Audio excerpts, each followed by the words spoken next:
हे प्रभु, এ হরিনাম কৃষ্ণা জগন্নাথ প্রেমানন্দে এ क्या हुआ। হ্যাঁ বন্ধুরা, আজকের ভিডিওটা দেখার পর তোমাদেরও মুখে এইরকমই কথা আসবে। তো তোমাদের সবাইকে স্বাগতম আমার নতুন ভিডিওতে। আর আমি চলে এসেছি নদীর ধারে। আর আজকে বস্তা ফেলে দেখে কিন্তু আমি অবাক হয়ে গেলাম। তো আজকের বস্তা ফেলা দেখে আমাদের গ্রামবাসীর একটাই প্রশ্ন উঠছে, এইরকম বস্তা ফেলে কি নদী ভাঙন থামবে? আর যদি না থামে তাহলে কেন বস্তা দেওয়া হচ্ছে? আর যদি নদী ভাঙন থামে তাহলে 2 বছর থেকে বস্তা ফেলা সত্ত্বেও কিন্তু নদী ভাঙন কেন থামলো না? আজকে নদীর কিনারা থেকে প্রায় 20-30 ফিট দূরে বস্তা ফেলা হচ্ছে। এইরকম বস্তা ফেলে যদি নদী ভাঙন থামতো তাহলে এর আগে কেন এইরকম বস্তা ফেলা হয়নি? এইরকমই প্রশ্ন জাগছে আমাদের গ্রামবাসীদের। এর আগের বার বস্তা ফেলা সত্ত্বেও কিন্তু কান্তুটলা পুরোপুরিভাবে নদীর তলায় তলিয়ে যায়। এবার আশা করি মরিরামটলা শ্রীকান্তটলাও কিন্তু নদীর তলায় তলিয়ে যাবে।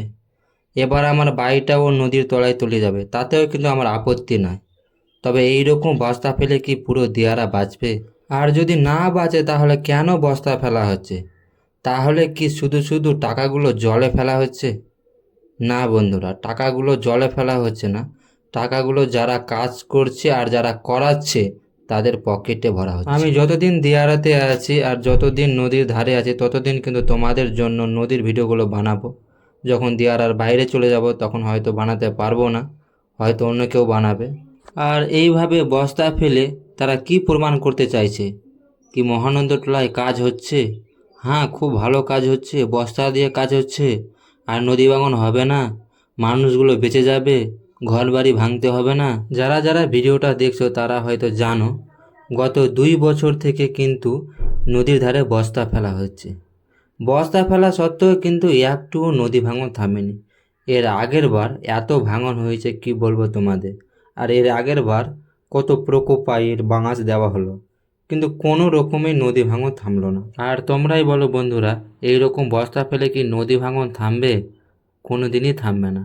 কারণ গত 2 বছর থেকে আমি দেখছি, আর আজ আমার বাড়ির সামনেই নদী। তো বেশি কিছু বলার অধিকার আমার নেই। যদি আমার বাড়ি গঙ্গার তলায় তলিয়ে যায় বা গঙ্গায় পড়ে যায় তাহলে আমাকে দিয়ারা ছেড়ে যেতে হবে।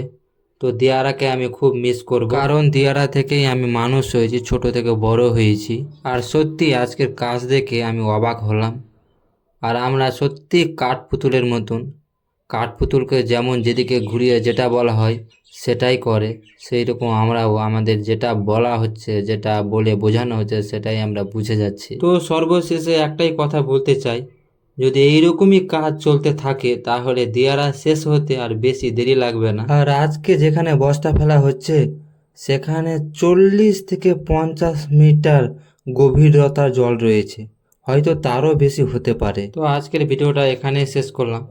আমার ভিডিওগুলো দেখার জন্য তোমাদের অসংখ্য ধন্যবাদ জানাই।